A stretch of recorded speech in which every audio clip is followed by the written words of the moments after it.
Hello दोस्तों, मैं हूं निशा और आप सुन रहे हैं राजकुमारी मीरा की कहानी। चैप्टर 6, मीरा की हैरानी। अब आगे। मीरा को तो कुछ समझ ही नहीं आ रहा था। वह जिस दुनिया से आई है वहाँ पर ऐसी शक्तियाँ और जादू के बारे में किसी को नहीं पता। वहाँ बस लोगों की मेंटल और फिजिकल ताकत ही सब कुछ होती है। यह पहली बार है कि मीरा ने किसी ऐसी शक्ति के बारे में सुना। वह इस बारे में और जानना चाहती है, इसलिए उसने जल्दी से लुक्स से पूछा, तो मुझे बताओ कि इन शक्तियों का मैं कैसे इस्तेमाल कर सकती हूँ। जिसे सुन लुक्स ने थोड़ी देर बाद बोलना शुरू किया। आप अभी अपनी सारी शक्तियों का प्रयोग नहीं कर सकती, क्योंकि जिस शरीर में आप अभी हैं वह इतनी सारी शक्तियों को एक साथ हैंडल करने में असमर्थ है। जिसे सुन मीरा का दिमाग एक बार फिर खराब होने लगा। वह अभी कुछ कह पाती उससे पहले ही लुक्स ने जल्दी से बोलना शुरू किया। हाँ, लेकिन आप कुछ शक्तियों का प्रयोग अभी कर सकती हैं। बाकी की शक्तियों के लिए पहले आपको अपने शरीर को मजबूत करना होगा। आपको अपनी शारीरिक और मानसिक क्षमता को बढ़ाना होगा, जिसके बाद ही आप अपनी बाकी की शक्तियों का प्रयोग कर सकती हैं। जिसे सुनकर मीरा, जो अभी गुस्से में लुक्स पर फटने वाली थी, वह शांत हो गई। उसने शांति से लुक्स से सवाल किया, और वह कौन कौन सी शक्तियाँ हैं जिसका इस्तेमाल मैं अभी कर सकती हूँ। आप अभी टेलीपोर्टेशन और किसी की मन की बात को पढ़ सकती हैं। अगर आप उस इंसान के 2 मीटर के दायरे में हो तो आप उसके मन में चल रही बातों को आसानी से सुन पाएंगे। और अगर आपने किसी जीवित जीव के किसी अंग को छू लिया तो आप उसकी मेमोरीज को भी देख सकती हैं, क्योंकि आपके शरीर की क्षमता के अनुसार यही वह 2 शक्तियां हैं जिसका प्रयोग आप अभी कर सकती हैं।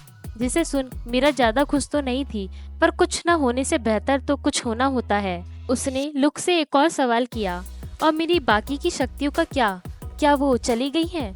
लुक्स ने कहा, नहीं, मैंने उन्हें आपके शरीर में अपनी शक्तियों की मदद से लॉक कर दिया है। जैसे जैसे आपकी शारीरिक और मानसिक क्षमता बढ़ती जाएगी, ये सेल खुद ही डिस्कनेक्ट होती जाएगी। इसके बाद आप अपनी शक्तियों का प्रयोग कर सकती हैं। मुझे इन्हें डिस्कनेक्ट करने के लिए किस तरह की ट्रेनिंग करनी है? मीरा ने लुक्स से सवाल किया। जिसे सुन लुक्स कहता है, बॉस, इसके लिए आपको अपनी मानसिक क्षमता बढ़ाने के लिए ध्यान लगाने की जरूरत है। आप जितना ध्यान लगाएंगी उतना ही आपकी मानसिक शक्ति बढ़ेगी, और शारीरिक शक्ति बढ़ाने के लिए आपको ट्रेनिंग की जरूरत पड़ेगी।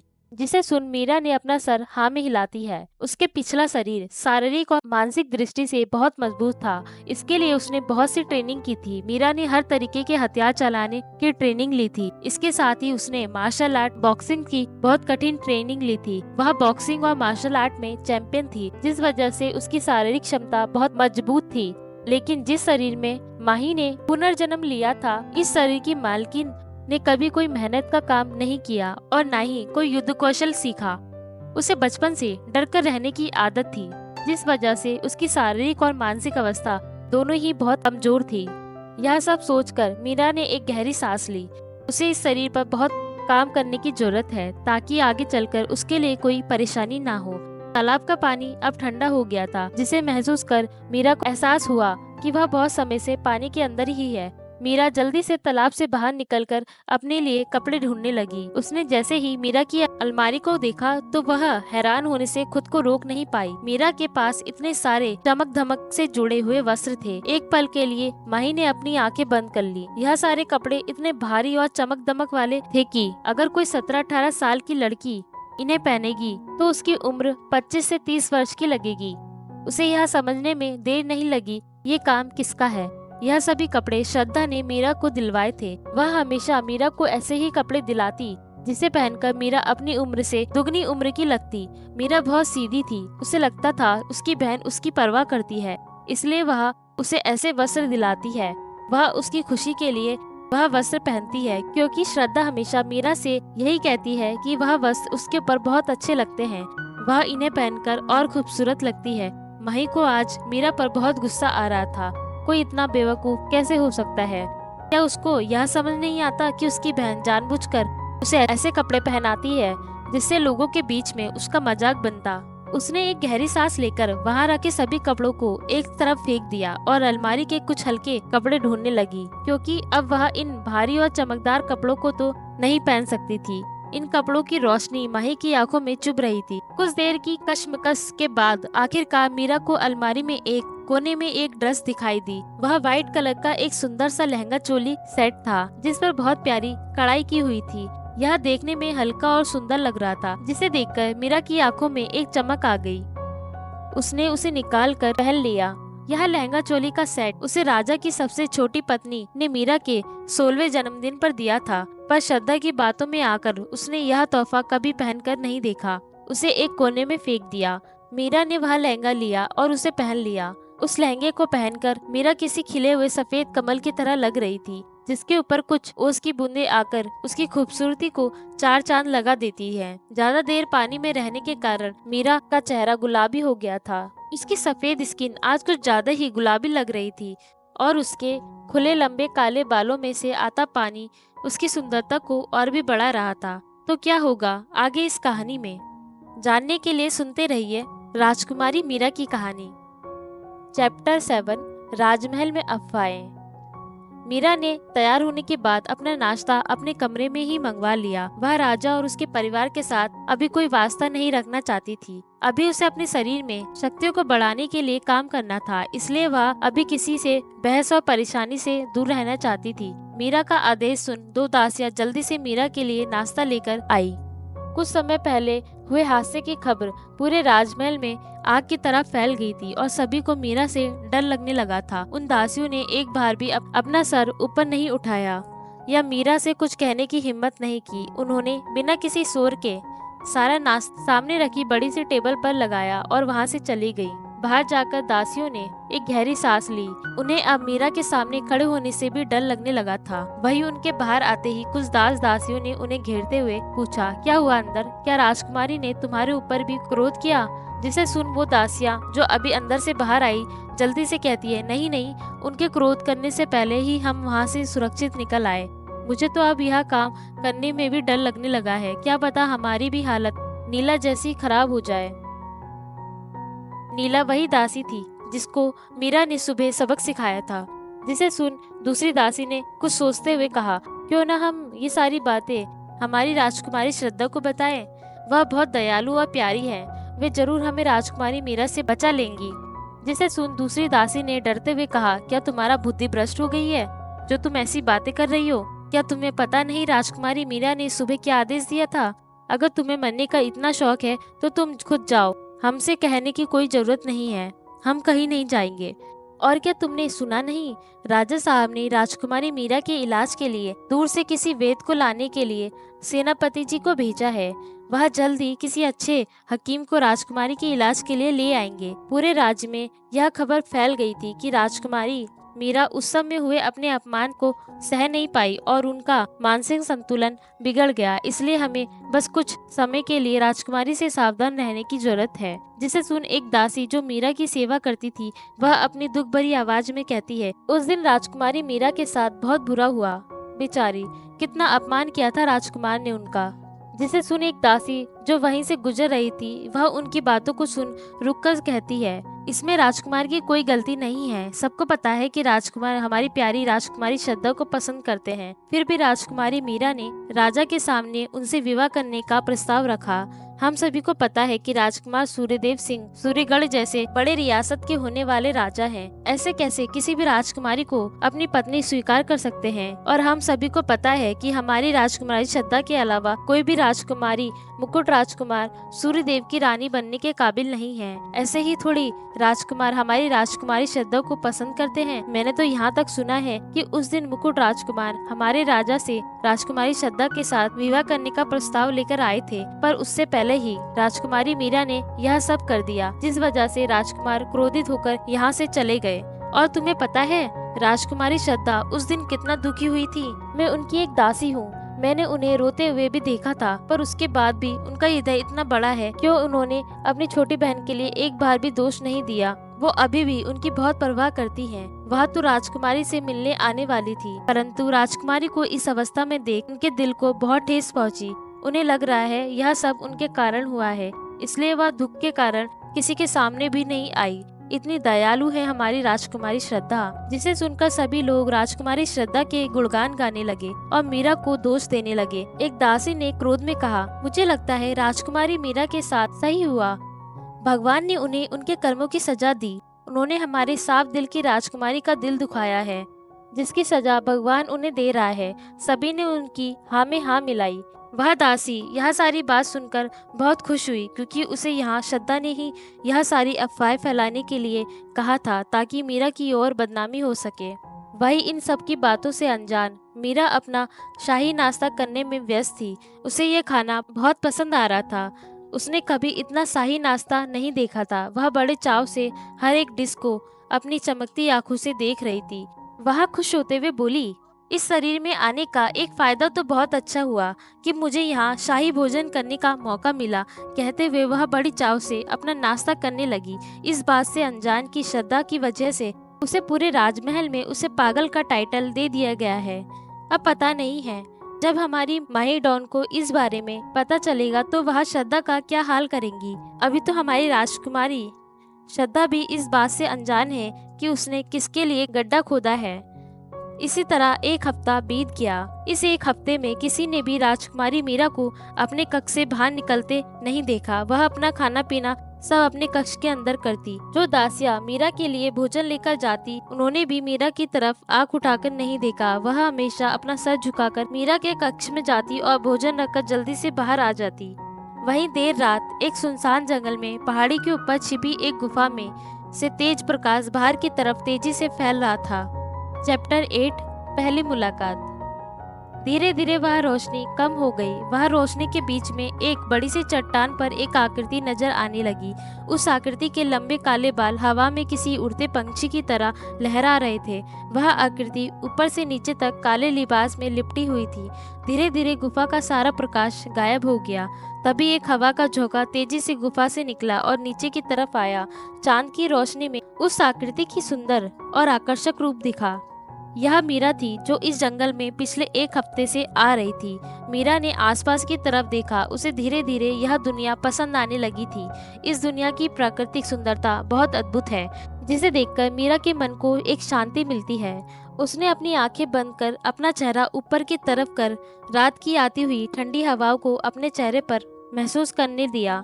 ये सब करते हुए मीरा के चेहरे पर एक बहुत ही मनमोहक और आकर्षक मुस्कान थी। उनको एक बार जो देख ले वो अपना दिल हार जाए।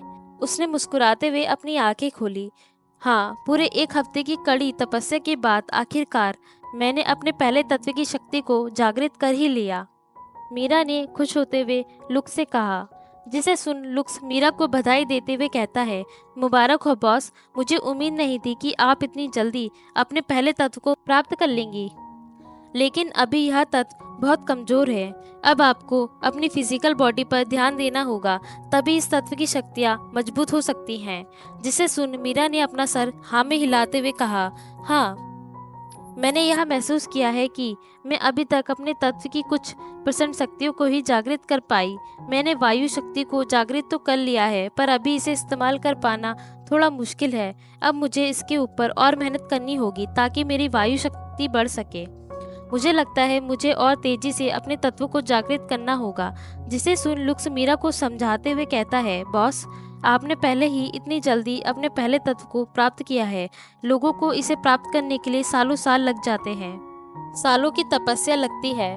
जिसे सुन मीरा को थोड़ा झटका लगा। वह क्यूरियस होकर लुक्स से पूछती है, तो क्या इस दुनिया में और लोगों के पास भी शक्तियाँ हैं? मुझे तो लगा था कि बस मैं ही हूँ जिसे जादुई शक्तियाँ प्राप्त हुई हैं। जिसे सुन लुक्स ने हंसते हुए कहा, बॉस, आपने अपने आप को कुछ ज्यादा ही लकी नहीं समझ लिया? जिसे सुन मीरा ने अपनी शर्मिंदगी को छुपाते हुए थोड़े गुस्से में कहा, अपना मुंह बंद रखो और जो मैंने पूछा उसका जवाब दो। जिसे सुन लुक्स ने थोड़ा सीरियस होते हुए कहा, हाँ, इस दुनिया में लोगों के पास शक्तियाँ हैं। लेकिन तभी मीरा ने जल्दी से पूछा, लेकिन क्या? अरे बॉस, बीच में मत रोको ना, मुझे बोलने तो दो। जिसे सुन मीरा ने मुंह बनाते हुए कहा, तो बोलो ना। वही तो मैं कह रही हूँ। इस दुनिया में 7 द्वीप हैं और उन 7 द्वीपों के पास एक एक तत्व की शक्तियाँ हैं। जैसे तुम्हारे राजघराने में जल तत्व की शक्ति है, वैसे ही बाकी राजघरानों के पास भी एक एक तत्व की शक्ति प्राप्त है। तभी मीरा ने पूछा, तो क्या सभी के पास सिर्फ एक एक तत्वों की शक्तियाँ होती हैं?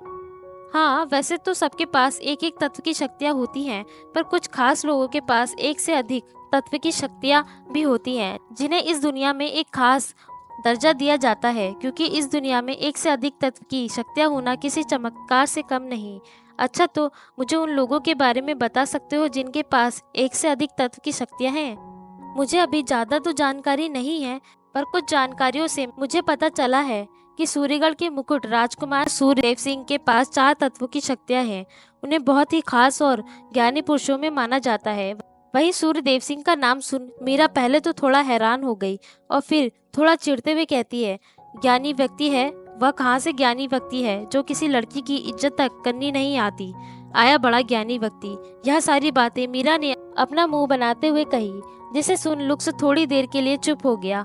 बॉस, क्या आप मेरी बातों को सुनना भी चाहती हैं? यह बातें लुक्स ने थोड़ी परेशान होते हुए कही, क्योंकि मीरा बार बार उसे बीच में टोक देती।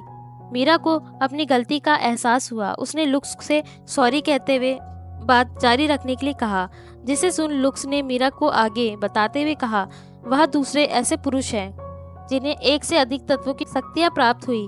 तभी मीरा ने, और यह पहला पुरुष कौन है? वर्षों पहले एक महान सम्राट को 3 तत्वों की शक्तियां प्राप्त हुई थी। वही यहाँ के पहले ऐसे पुरुष थे जिसके पास एक से अधिक तत्वों की शक्तियां थी।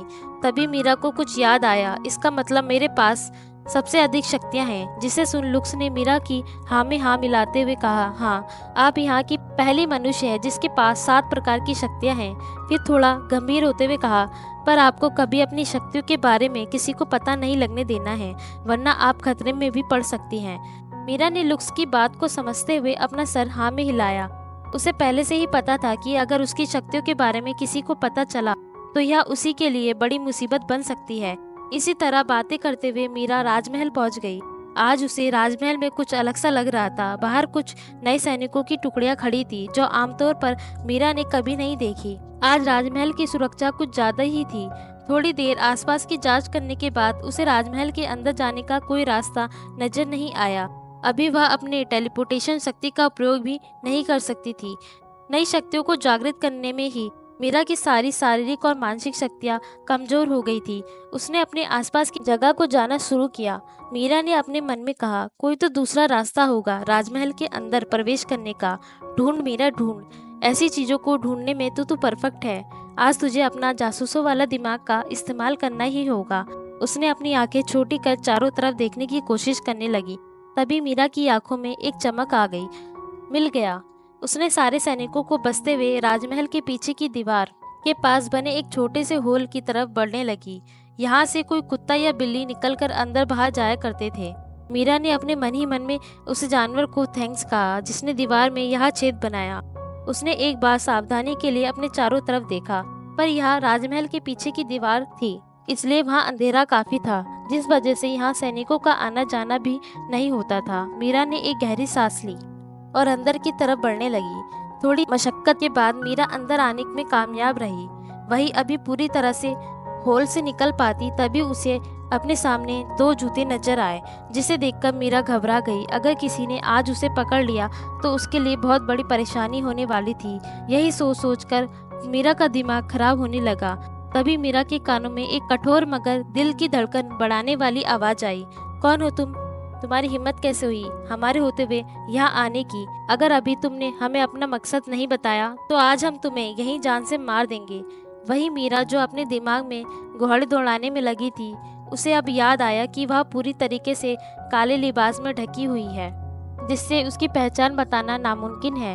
यही सोचकर मीरा अभी खुश हो पाती कि तभी एक बड़े से हाथ ने तेजी से मीरा के गले को पकड़कर हवा में उठा दिया। वही मीरा जो अपने दिमाग के घोड़े दौड़ाने में व्यस्त थी, अब जाकर उसे होश आया। उसने अपनी गहरी काली आंखों से सामने खड़े इंसान को देखा जो अपनी नीली गहरी आंखों में क्रोध लिए उसे पकड़े हुए था।